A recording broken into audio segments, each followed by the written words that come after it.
much. Welcome to The Beat. I'm Ari Melbourne. We begin now with breaking news.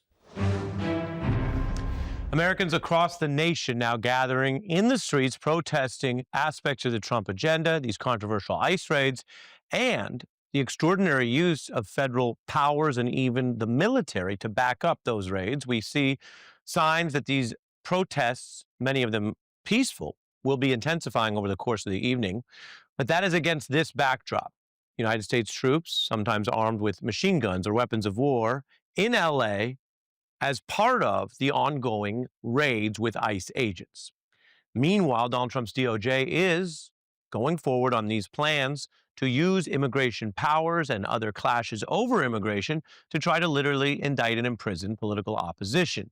There is a new indictment that continues the prosecution of a member of Congress, a big development that came in that New Jersey clash after they dropped the case against the sitting Newark mayor. Trump's Pentagon chief was asked point blank about whether we are heading towards the kind of autocratic abuse of power that is not allowed in a democracy. Would he rule out the use of the military to arrest American citizens? And at least at a public rhetorical level, he would not. We will get into that. We actually have a very special guest coming up who was directly involved in that. But this is one of those times where there's a lot of news. And so before we get into more of the details of what's happening, we want to get out into the field where NBC's David Noriega is live outside the federal building in LA. David?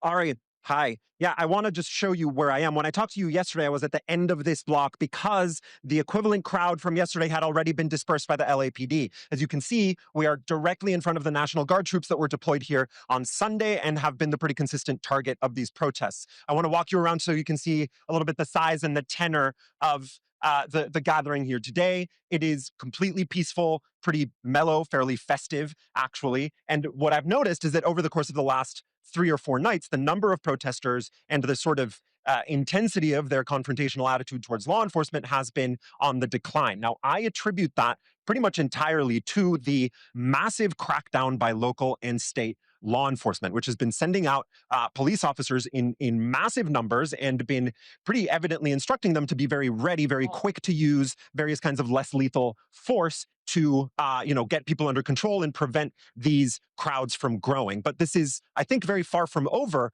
Ari, and it's for exactly the reason you pointed out. These ICE raids that touched off this unrest in the first place are ongoing. Not only that, as of today, they seem to be intensifying in the LA area. We're getting early reports of ICE activity all over the city, particularly in areas around Southeast LA and in the eastern San Gabriel Valley. We've heard some reports, unconfirmed as of yet, but we're working to confirm them, of raids, including in some sensitive locations like churches and mobile clinics. And Ari, over the weekend, we saw raids in a number of workplaces, which some of the people that I've been talking to point out are open air workplaces, places like car washes and Home Depots, where ICE agents can easily access people without having to enter a premise. This is significant because one of the ways, the tactics that federal agents are using in these operations involve showing up heavily armed with special tactical units, covering their faces, not identifying themselves, unmarked vehicles, not answering questions when people ask them who they are or where the people that they're detaining are going. And this is one of the things that's really striking fear into this community. Not only that, Ari, but a lot of the people who've been detained are still not located. I spoke, for example, to an organizer who works with car wash workers who told me that of the 26 people that were arrested over the weekend at car washes around California, they have only been able to find 4, 2 of whom were already deported to Mexico. So this is very troubling for a lot of people who are concerned about potential due process violations, because what this means is these people are not getting access to attorneys, but also because it's, like I said, what is really striking fear into the heart of this community. A lot of people use the word kidnapping to describe the way these people are being picked up. And last thing I'll say, Ari, from what we're hearing, a lot of the people who are being picked up are people who've been here for many years, in some cases decades, often have U.S. citizen children, the sorts of people who work jobs at places like Home Depots and parking lots, Ari. Again, reporting from that flashpoint. Thank you very much. Today, Governor Gavin Newsom is formally sounding the alarm after going through several days of this clash with Trump. There can be politics, there can be posturing, but at the end of the day, we're talking about the sitting governor of one of the largest states in the country facing off against the sitting president as they debate the lawful use of power, including their joint authority over the National Guard, and now the Marines in the state of California. The governor giving this nationally televised address with a warning about the president. This isn't just about protests here in Los Angeles. When Donald Trump sought blanket authority to commandeer the National Guard, he made that order apply to every state in this nation. This is about all of us. This is about you. California may be first, but it clearly will not end here. Other states are next. Democracy is next. Democracy is under assault before our eyes. This moment we have feared has arrived. The governor saying the moment has arrived, and people can observe and debate how to make sense of all this. But just on the use of force, which is separate from debates about how to manage immigration or deport individuals who are here unlawfully, just on the use of force, what we're seeing is a president who over the weekend said that they needed to send in the Guard to restore order, that was that kind of requirement, and that a basically amount of unrest or rebellion among people was the reason, has now very quickly accelerated into other operations. So we see photos now, and you can observe this with your own eyes, the dramatic escalation of what is a quasi-military role in Los Angeles. Now remember, there is the Guard, and then there are the Marines, but on the National Guard alone, we are seeing them in images sometimes put out by ICE itself. So this is part of what they want to boost. What they want people to see is that the Guard is out on these raids with ICE, escorting agents, backing them up for arrests. Recall, that is different than saying that there was an emergency need for the Guard to deal with a weekend rebellion. Then you have these active duty Marines who are not trained for this. Pentagon officials say they will be providing security to ICE agents as they do their work. If that sounds unusual to you or like something you've almost never heard of, that's because it is unusual. Indeed, the United States Marines are not a glorified security service for other domestic agencies, let alone Donald Trump or Stephen Miller's immigration priorities. Over in the more Republican area of Texas, their governor will be activating the National Guard, citing the protests. There has been no reports of police dealing with violence out of control or the kind of incidents that would typically, over our nation's history, justify bringing in the Guard. Remember, the National Guard is not a first resort. And then there's the news I mentioned. Defense Secretary Hegseth grilled over the military deployments. He's under oath here on Capitol Hill.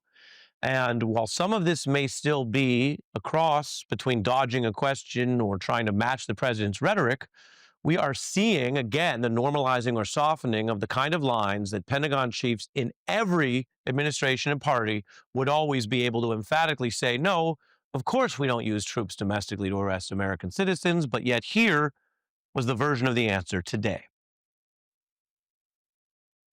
Are you prepared to authorize DHS to use drones and also to authorize military forces to detain or arrest American citizens?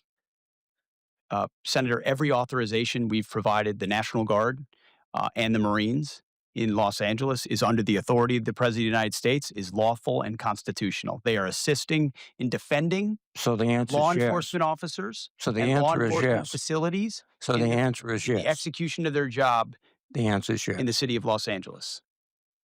That was the exchange. The senator clearly trying to draw the import of what sounds like them claiming they could have that authority. You heard it repeatedly. The answer is yes. For the record, of course, you heard the response from the Pentagon chief, not ruling it out as would be expected. He didn't use the word yes either, maybe because that would still be quite a bridge too far. The raids and now the protests have swelled into something that is larger and beyond the city of Los Angeles. When immigrant flags are under attack, what do we do? Hundreds of protesters gathered near 33rd and L following federal raids at Glen Valley Foods. The mother of 19-year-old Emerson Colindres sharing her plea. Me dejen libre a mi hijo, que él no es un criminal. Just that they let my son go. He's not a criminal. Colorado! Our business is struggling, make no mistake, but I still get to go home and give my child a hug at night. These guys do not. And labor leaders have joined. The United Farm Workers leaders have posted a video of California harvesters being chased across fields by immigration enforcement, showing what some see as sort of a deliberate effort to terrorize or scare. The administration says, well, they are still enforcing the laws. If people are undocumented, they can be picked up. There are also signs of targeting children. In Florida, a Honduran teenager was, quote, removed from a foster home in handcuffs and shackles.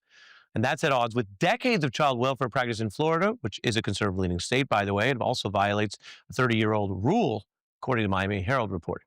Trump administration also using this time and this moment to lean into a wider set of attacks. And I want to be clear about this. Federal authorities do enforce federal law, and immigration is a federal power. Indeed, Donald Trump and his aides have been especially interested in it because, unlike many other places where there's a balance with the states, this is primarily a federal thing. But that does not mean that they usually send federal agents to run off and chase anyone and everyone who might be undocumented, especially people who've never been considered major targets or threats to the United States, long-term workers, people who are part of communities, people who have no other offenses, minors, as the example we just showed you. And so what you're seeing is both an expansion against the target class, basically almost everybody who might be undocumented, which is different than usual, and then the aggressive tactics of the federal forces. The Trump administration appears to want to show people that they can go military, that they can use militarized force, that the Marines are involved now. And is that the beginning? Is it the middle? Is it the end? A lot of experts we're hearing from say this is not the end, that they will do this and then try to build on this. The governor of California is saying it's not going to be just his state. Now, he doesn't have a crystal ball, but he clearly has been dealing with the administration, has a sense of what they're up to, and is concerned and warning that we are looking at a kind of semi-autocratic or police state set of tactics. Now, keep those warnings in mind when you turn to what else the administration is doing right now, when they know the visuals are out there, they know there are the visuals of these federal agents, federal officers, National Guard, and some Marines in the streets, which definitely raises tensions.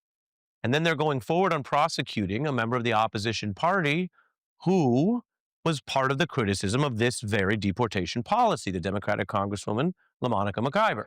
Now, she had an altercation with officers in an ICE facility where she said she and other officials wanted to do oversight. You may recall there was some back and forth. But she's now facing 3 counts of resisting and interfering with federal officers. These could carry, if convicted, major prison sentences. And she is a member of the co-equal branch of government. And you'll note some of these offenses are the kind of things that aren't some ongoing criminal conspiracy allegation. They just reflect her interaction with federal officials deployed by Trump, who on a different day might be defending her and other members of Congress. Now they've turned around and said, you interfered with a federal officer, you're going to be prosecuted. Many experts say this is not a case on the level. The case filed the same day against the Newark mayor, who was on this program, talked about how it was baseless. They used a trespassing charge against him, and it was so weak and flimsy, it fell apart within 2 weeks, and they dropped the case. This is the other holdover from that case. Indeed, the congresswoman was charged about a day after they backed off the mayor's case. Critics say it's a clear effort to lean into this moment with people in the streets and federal agents in the streets to show that Trump means business, that he will abuse power, that he wants to imprison opponents. And then you have even the comics getting serious. They are also sometimes the people who we all look up to and see using their free speech or dissenting. But if a lawmaker who was elected, who's in a co-equal branch of government, is not safe from prosecution, then, well, what about the other independent people who are just dissenting in ways that we know Trump has attacked prior, including Jimmy Kimmel, who Trump sees as a nemesis, and whose show, by the way, quite significantly is based in LA, where so much of this started? Let's take a listen to him last night. He wants there to be a war going on here, and he doesn't care who gets hurt in it. There's a riot outside. Putting out a fire you purposely started doesn't make you a firefighter. It makes you an arsonist with a hose. Trump is saying there are many fires he must put out. His critics say he's an arsonist. The senator who posed that important question to the Pentagon chief today, Jack Reed, is here. We're going to get into that when we're back in 90 seconds.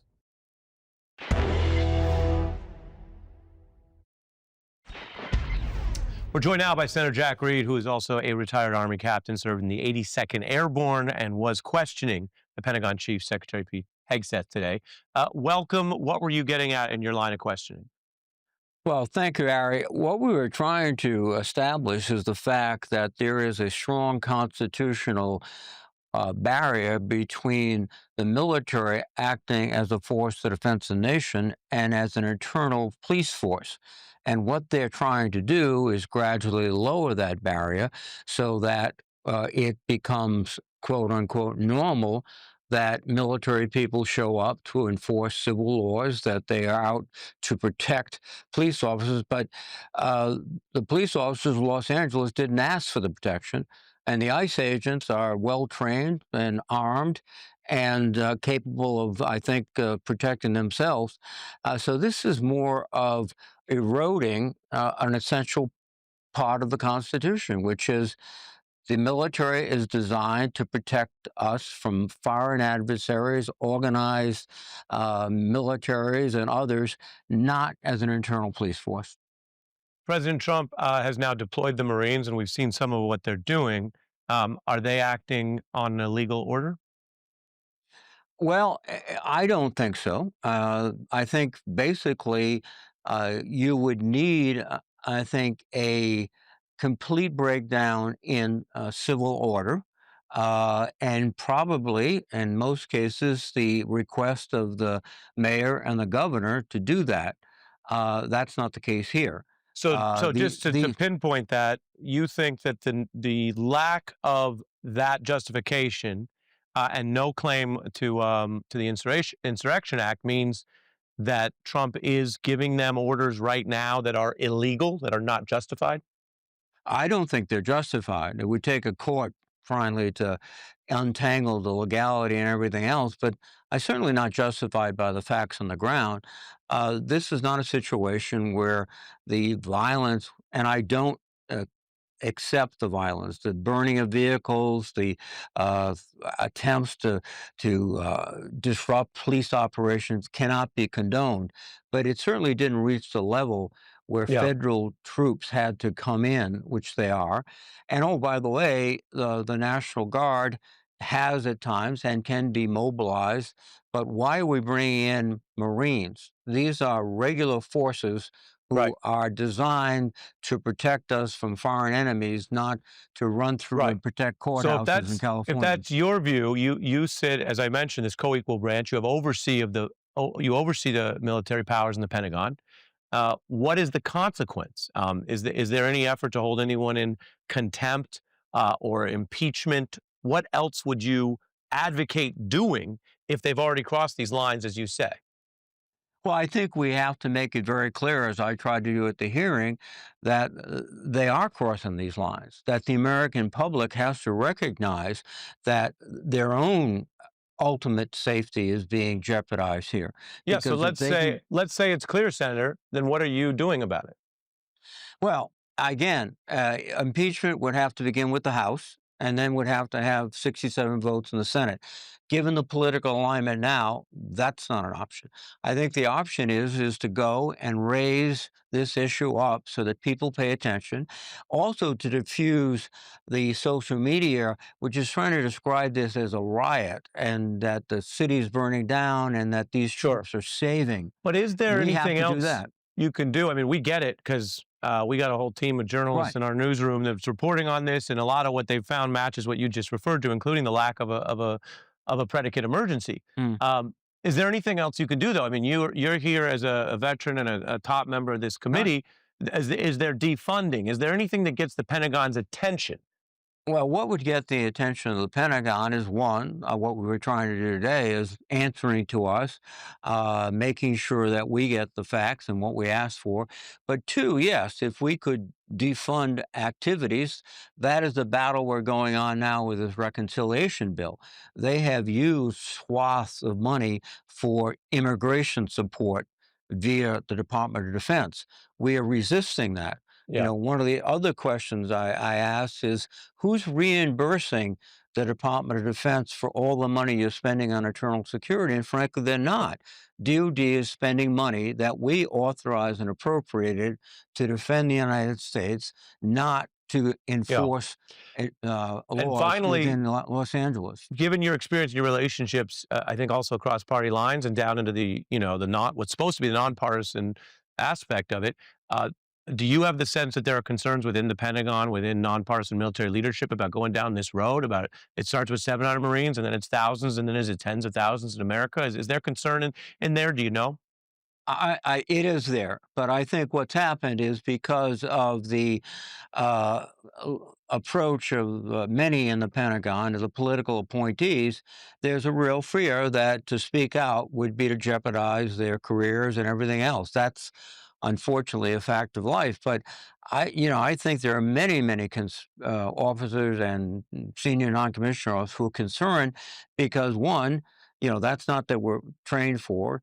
Two, that to go in and to, take women and children and throw them in the back of trucks or guard people doing it, that's not why they joined the service. There is that concern. But I think that at this point, both their obligation to follow the laws until they're clearly declared unconstitutional, and also the sense of this foreboding for fear that they're taking names in the Pentagon. Yeah. In the last Trump administration, we had people, military officers who stood up, and the Secretary of Defense, Secretary Esper, stood up and Sure. said, we can't do that. It's unconstitutional. They don't have those people now. No, they're gone, and they might have stood up against exactly what's happening right now. What you say, in your view, is Yeah. illegal, which is Marines in the streets of America. Senator Reid, having done the big questioning today from the Armed Services Committee, appreciate you making time for us tonight. I know it's busy Thanks, times Harry. in Washington. Thank you, sir.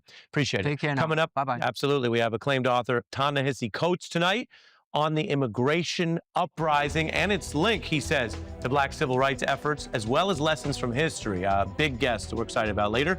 Elon Musk backpedaling and the tanks rolling through Washington, a guest on the autocratic threat. Stay with us.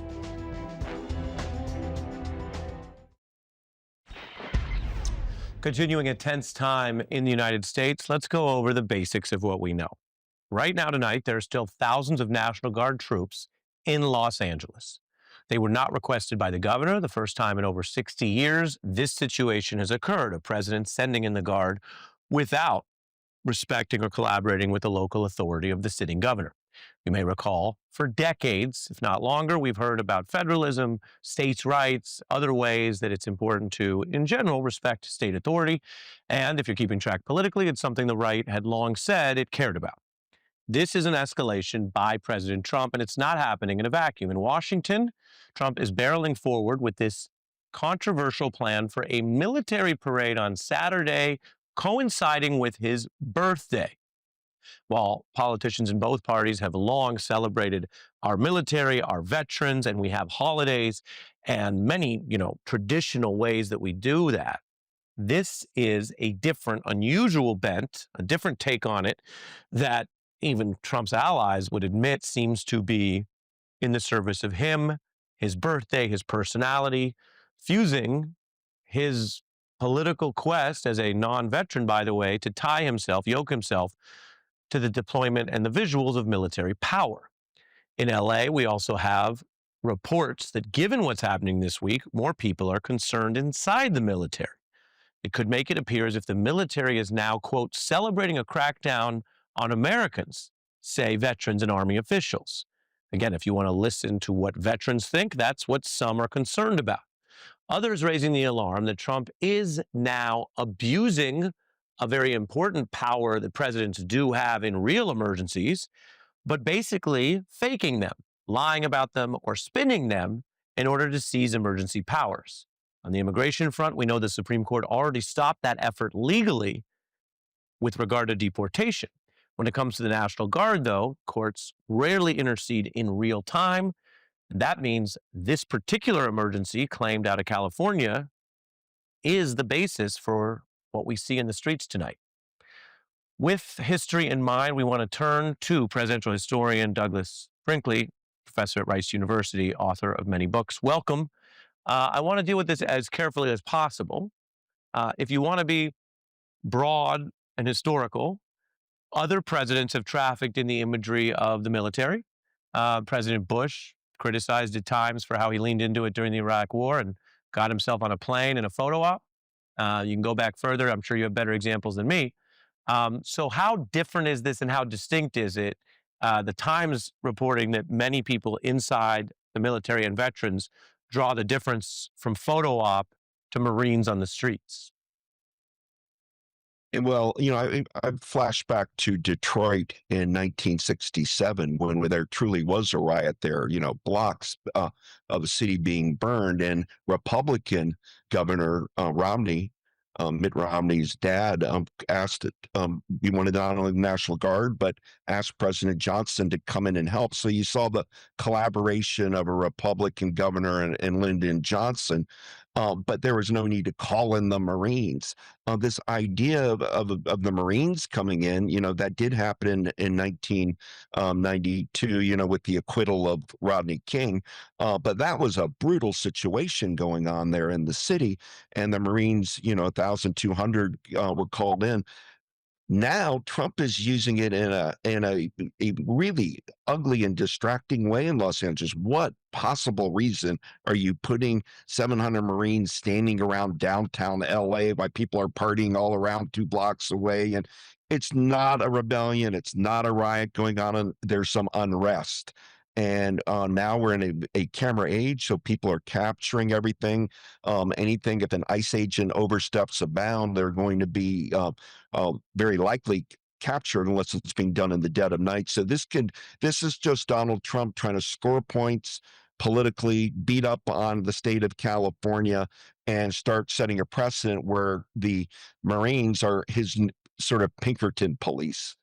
Yeah, and the deployments come amidst this wider crackdown, prosecuting opposition party members, threatening to go after Elon Musk's businesses. Hey, even if you're an ally or a friend, you're not immune. We've seen that in other countries.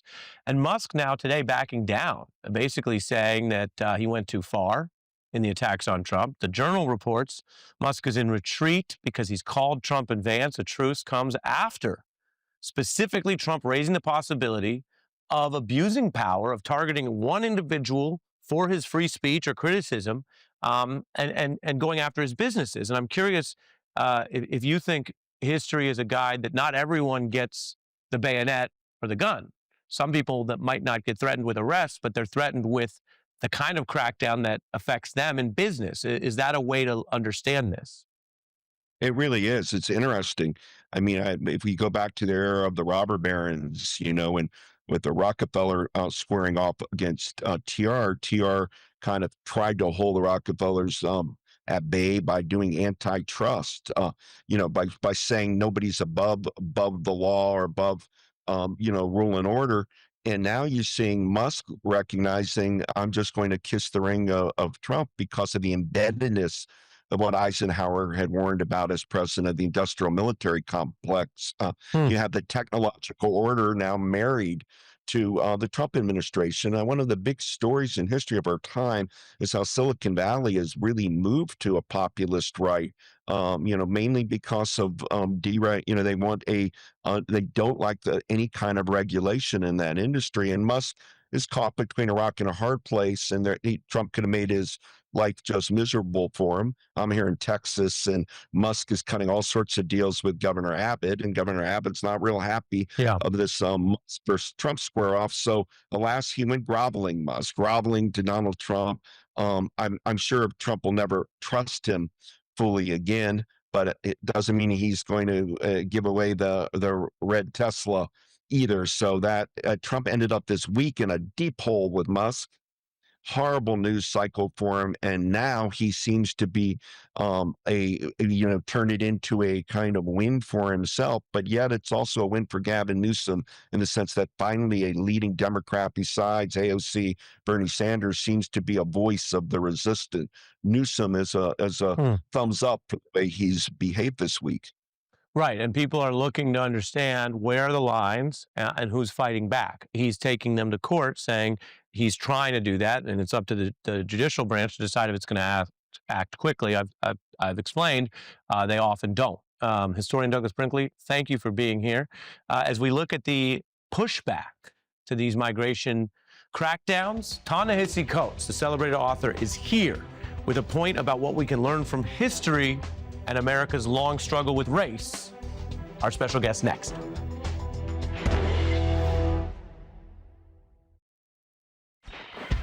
Protests continue against these military-style ICE raids. It's part of a broader Trump playbook to clearly stoke division over immigration from certain countries and race. His tactics have raised new questions tonight about equality, dignity in law enforcement, and human rights writ large, including how this resistance this time will respond. With some of that in mind, we want to broaden out right now, and we're joined by a voice that many have come to rely on for exactly these type of questions. Ta-Nehisi Coates is a renowned author. He's a veteran of The Atlantic. We're here today marking the 10th anniversary of what became a breakthrough memoir, Between the World and Me. It was released in 2015, hailed by figures like Barack Obama and Toni Morrison, celebrated around the world, translated into over a dozen languages, earning the National Book Award, later adapted into an HBO documentary. To be Black in the Baltimore of my youth was to be naked before the elements, before all the guns, fists and knives, crack, rape and disease. The nakedness is not an error. The nakedness is the intended result of policy. The system makes your body breakable. The man behind those words and some of that life that you shared, Ta-Nehisi Coates, the acclaimed author, comic book writer, and public intellectual, is here. Welcome. Thanks for having me, Ari. The question I want to ask you about the immigration wars. Do you think this is something that, with everything that Black Americans have to already deal with, this is something that Black Americans should also see as part of their struggle, or do you see it as a divide and conquer thing? I don't even think they should see it as part. I think it is.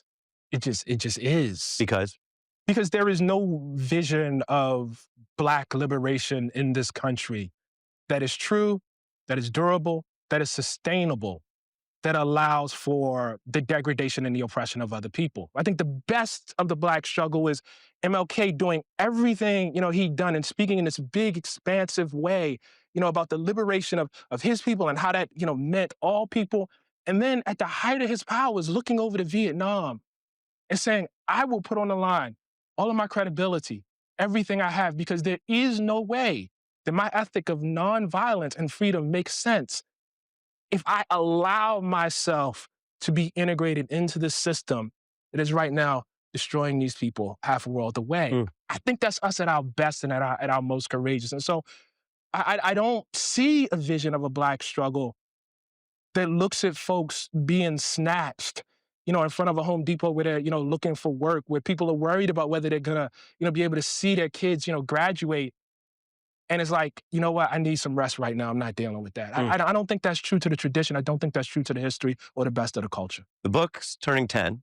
Yes. You're turning 50. Yes. What's on your mind? We're all getting old. Yeah. We're not getting any younger, man. No, we're not. We're not getting any younger. I'm sort of stunned, because and I've said this before, for books, people are introduced to them at their finished moment. But for those of us who write them, you begin with this kind of notion in your head, and then you try to scribble it out. And so when I see Between the World and Me, I see all of my fears and my anxieties, like starting it, and for most of the period of making it, thinking it really wasn't actually a book. That actually I was just kind of, What was it? It was like your notebook? I mean, I intended it for it to be a book. Yeah. But I rewrote Between the World and Me, 3-4 times, I think? I had like 3-4 different drafts. And I had a great editor, Chris Jackson, now at One World, was at Spiegel and Grau before that, who was very very exacting on the book, and wanted it to land with the kind of impact. There have been all this sort of comparisons, I think, in the media with James Baldwin, but I have to be absolutely clear. He functioned for us as a kind of creative bar. And so I had this memory of reading The Fire Next Time when I was at Howard University, either my sophomore or junior year, I can't remember, and reading it all the way through and sitting in the library and knowing how much of an impact that had on me. And that's what we were consciously trying to do. We wanted people to read it and like feel, you know what I mean? Like their world had been shaken by something in the same way that, I had that memory of my world being shaken by Baldwin. I want to look at that decade from when the book came out and it had this breakthrough reception to everything we've been through. And on our side here doing daily news, we hear a lot of the narrative, a lot of where the energy is, the mood, as they call it. And I notice it's often wrong, and in politics, deliberately so. The recent narrative around race in America at the political level is, well, things were overdone towards diversity, recruitment, DEI, civil rights. After George Floyd, there was an initial reaction about the fundamental killing, later adjudicated to be a murder, caught on video. But then it spread more widely into other reform. You referenced structural reform earlier. Yeah. And it was interesting because for a short time, there were corporations going out of their way in public to say, hey, we're about this. They have completely backtracked on that. Many people skeptical at the time, but after the election, we have these headlines. These are companies that have sometimes very left-leaning bases, and some of them, I should say, in their core have diversity. Google scraps diversity hiring goals. Meta and Amazon scale back. McDonald's retreats from DEI. McDonald's has a very diverse working base. There was a time where they thought saying DEI was good, I guess, for that reason. Walmart, a largest employer, rolls back what were DEI programs after this backlash. What does your work and the book tell you about that head fake or moment towards DEI and branding and now a complete retreat? These corporations have kind of moved off of where they were in 2020. I think they are part of a larger, unfortunate trend in the boardroom, in higher education, in our business, in journalism, of what I can only term as just rank cowardice. And I've been surprised by that. I guess I shouldn't have been, and that is my naivete. You watch Democratic presidents, including Obama, plead and cajole and ask corporate America to try various things, and they often are ignored, whether that's healthcare cooperation or whatever. And here, in a short order, he's got everyone without a law passed backing off. How do you view that? I just want to double down on this cowardice point a little bit, and I'll tell you why. It's not simply the retreat from DEI. It is the fact that what you have is effectively an administration of television stars. People who are very good at commanding the camera and commanding attention, to themselves. It's a mix of, reality stars, trolls, et cetera. And so it is not simply that you have scuttled, these programs, or in government that you fired a lot of qualified and overly qualified, I would argue, Black, brown, LGBT women, et cetera. It is that you have installed people who are mediocre and inadequate. And there are people who have fashioned themselves as, part of the leadership of this country, once again, in the boardroom, in media, in universities, who are watching this and are going along with it. They can't fight it. I mean, nobody is going to get out of this, unscarred. This is not, a situation in which Black folks or, minorities or whoever, are going to, pay. Everybody is going to pay for this. Everybody will pay for what RFK Jr. is doing. Everyone, public health will pay for it. And folks can't stand up. It's shocking. You know what I mean? And do you think that's because so many people those folks you're talking about are in this somewhat or largely white-collar positioning where there's capitalism and there's jobs, and they don't want to do anything that really endangers their way of life? I guess the question I have now is, and I do mean this as a question, and perhaps, at some point I'll get to investigate. I'm not a product of a particularly competitive, university system, or at least it wasn't seen that way at the time. It's become competitive. I'm not the product of Ivy Leagues, you know what I mean? And so I guess what I'm increasingly wondering is, what were the values that were being inculcated in these places? Like, where does this come from? Where does this notion of just sort of saying democracy, but not really wanting to wage war on its behalf come from? Where does this, notion of talking about how great America is until it comes time for you to lose your job over it? I don't quite understand it. I think it's an important critique. I suppose one aspect is that people who are the product of those elite institutions don't see a life for themselves. They don't want to be in a mode where they're not attached to something really important and elite. And so that they'll do their thing within. They'll publish this book or be involved in that symposium, but they don't really want to do anything that risks that position. That's one part of it. But they're not going to be attached to something elite anyway very soon. I mean, that's kind of like it's being degraded. That's what's happening. Yeah. Ta-Nehisi Coates, thank you for being here. Thanks for having me, Ari. Much appreciated. Powerful warnings, the full interview, msnbc.com/ARI. We'll be right back. Donald Trump's government isn't protecting our communities. They're traumatizing our communities. And that seems to be the entire point. Governor Newsom making those allegations about the purpose of this crackdown in LA by the federal government under Trump. The AP reports the National Guard is detaining civilians in this new role. The military says the Guard will be holding those civilians only temporarily and then handing them off to law enforcement, local law enforcement being the normal way any such legal issues are addressed.